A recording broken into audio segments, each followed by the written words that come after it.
जय श्री कृष्णा। पुराणों में मनुष्य के कल्याण के लिए यज्ञ, तपस्या, तीर्थाटन, दान आदि अनेक साधन बताए गए हैं।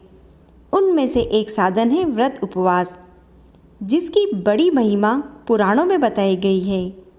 व्रत उपवास से अंतःकरण की शुद्धि होती है और परमात्मा के प्रति भक्ति, श्रद्धा और तल्लीनता का संचार होता है। प्रभु को प्रसन्न करने का मुख्य साधन है एकादशी का व्रत।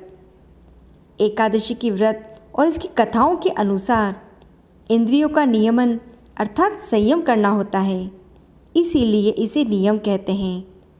एकादशी के व्रत नियम पूर्वक करने से बुद्धि निर्मल होती है। आइए आज सुनते हैं अपरा एकादशी की व्रत कथा को। एक बार महाराज युधिष्ठिर ने भगवान श्री कृष्ण से कहा, हे प्रभु, ज्येष्ठ मास के कृष्ण पक्ष में आने वाली एकादशी का क्या नाम है और इसका क्या महत्व है। यह सुनकर भगवान मुरली मनोहर ने कहा कि ज्येष्ठ मास की कृष्ण पक्ष की एकादशी का नाम अपरा है, क्योंकि यह पुण्य को देने वाली और पाप को नष्ट करने वाली है। इसीलिए जो भी मनुष्य इस एकादशी का व्रत करते हैं उनकी तीनों लोकों में प्रसिद्धि होती है। अपरा एकादशी के प्रभाव से ब्रह्म हत्या, प्रेत योनि, दूसरे की निंदा आदि के पाप नष्ट हो जाते हैं और साथ ही झूठी गवाही, झूठा वेदोच्चारण, असत्य भाषण, झूठा शास्त्र पढ़ना, झूठा वेद बनना आदि सबके पाप इस एकादशी से नष्ट हो जाते हैं। युद्ध क्षेत्र से भागे हुए क्षत्रिय को मिले हुए नरक का इस व्रत के प्रभाव से छुटकारा होता है और उसे स्वर्ग की प्राप्ति होती है।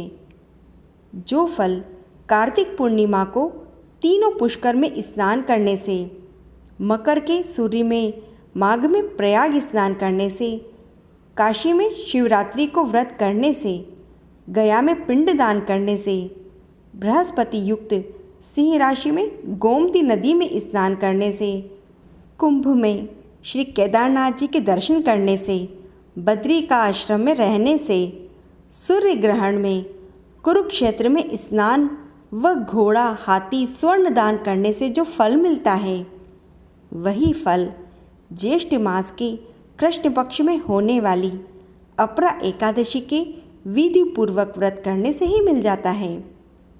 यज्ञ में स्वर्णदान करने से जो फल मिलता है, वही फल इस एकादशी के व्रत को करने से मिलता है। यह व्रत पाप रूपी वृक्ष को काटने के लिए कुल्हाड़ी है, पाप रूपी ईंधन को जलाने के लिए अग्नि, अंधकार को मिटाने के लिए सूर्य के समान है, मृगों को मारने के लिए सिंह के समान है। इसीलिए मनुष्य को पाप से डरते हुए इस व्रत को अवश्य ही करना चाहिए। अपरा एकादशी का व्रत तथा भगवान का पूजन करने से मनुष्य सभी पाप से छूटकर विष्णु लोक को जाता है। आइए अब मैं इसकी कथा सुनाता हूँ। प्राचीन काल में महिध्वज नाम के एक धर्मात्मा राजा थे। उनका छोटा भाई ब्रजध्वज बड़ा ही क्रूर, अधर्मी तथा अन्यायी था। वह अपने बड़े भाई से द्वेष रखता था।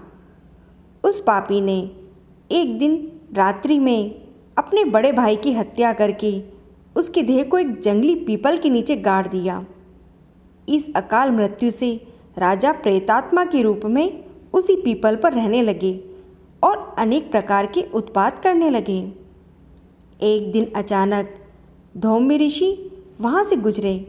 उन्होंने उस प्रेत को देखा और तपोबल से उसके अतीत को जान लिया।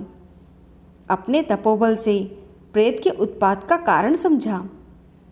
ऋषि ने प्रसन्न होकर उस प्रेत को पीपल के पेड़ से उतारा तथा उसे परलोक विद्या का उपदेश दिया। दयालु ऋषि ने राजा की प्रेत योनि से मुक्ति के लिए स्वयं ही अपरा एकादशी का व्रत किया और उसे अगति से छुड़ाने का उसका पुण्य भी प्रेत को अर्पित कर दिया। इस पुण्य के प्रभाव से राजा की प्रेत योनि से मुक्ति हो गई। वह ऋषिवर को धन्यवाद देते हुए दिव्य देह धारण करके पुष्पक विमान में बैठकर स्वर्गलोक को गए। आगे भगवान श्री कृष्ण ने कहा, हे राजन, इस एकादशी की कथा को मैंने लोकहित के लिए कहा है। इसे पढ़ने अथवा सुनने से मनुष्य के सभी पाप छूट जाते हैं। इसी प्रकार की अन्य एकादशी कथाओं का आनंद लेने के लिए आप श्री सनातन व्रत कथा को सब्सक्राइब जरूर करें और इस कथा को लाइक व शेयर करें। जय श्री कृष्णा।